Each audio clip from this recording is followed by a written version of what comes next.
Okay, we're going to put this on. You put it on your knife, you're going to get some on there, not too much, and then wipe off the angles. So when you put it on, it's not going to all come squirting out and fall on the floor. Now sometimes that's going to happen, but you're going to get the majority on the wall if you keep wiping your angle. Okay, wipe it, put it on. You're putting it on the joints. And you got some excess, just wipe it off.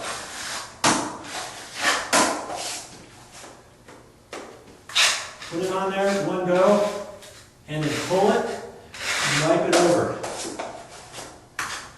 We're going over all of the seams, because those are the low spots and any high bits in between blocks we're going to do. Now I contemplated whether or not to sand this wall, lightly sand this wall first to etch it a little bit in the paint, because the paint on here is semi-gloss paint, but I decided not to. It's rough enough on here. It's sticking pretty good.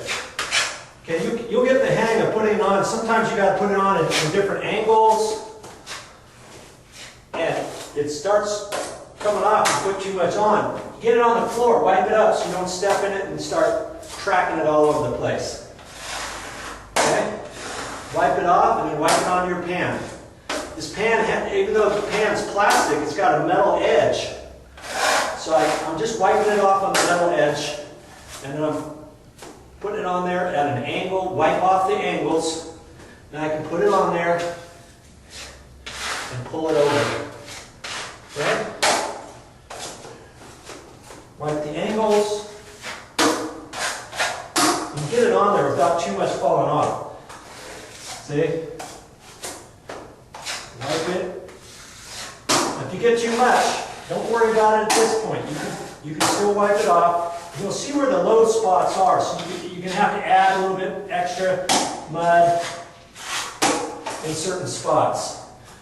We got, I don't know, a few minutes to put this on, but you'll get better as you go, and you'll know about how long this is going to take you.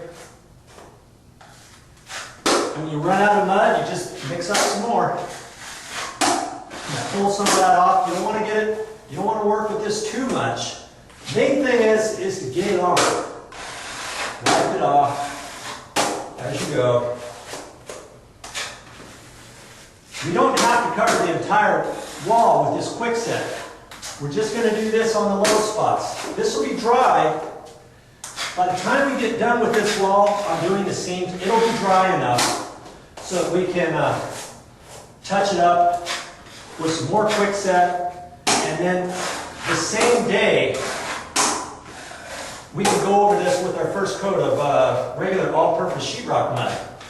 So it saves the process. If you went over this with regular all-purpose sheetrock mud right now, it'll work. But you're only going to be able to put one coat on here a day, because you got to let that stuff dry all the way before you put the next coat on, because it'll shrink. This quickset does not shrink, okay, when it dries. That's why it's good to use this as a filler. And then we'll finish it off with regular mud. Get too much on there, you wipe it off on your blade, on your pan.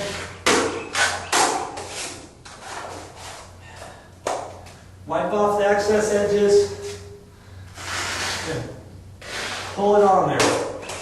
Okay, I got a little bit more left in here. I'm just going to rearrange it in my pan. I want to try to use most of this because I'm going to have to clean the pan out all the way before I mix up my next batch. I got enough wall to work with that I can use everything in my pan.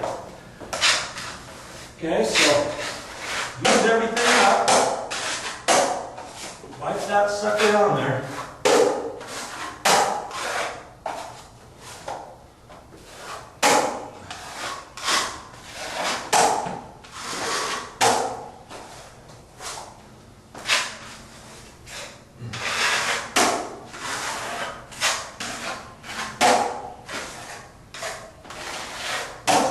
Once we have a lot on there, to just gently go back over it, just to get the high spots off. It's still not going to look perfect, but that's all right. We just want to knock off the high edges, because when this stuff dries, it's kind of, you're going to then have to scrape it off before you put the next coat on the high edges, or what have you.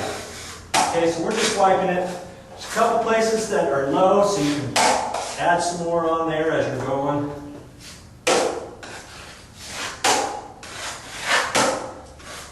Because I'm not going to stop until I have all this out of my pan. Okay?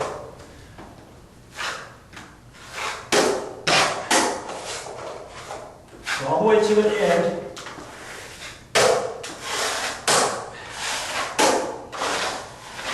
This is working pretty good.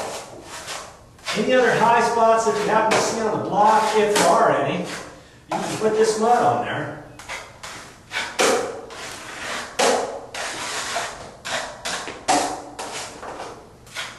Okay?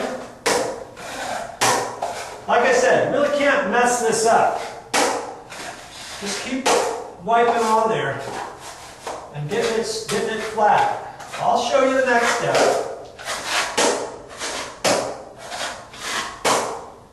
Okay, have fun with it.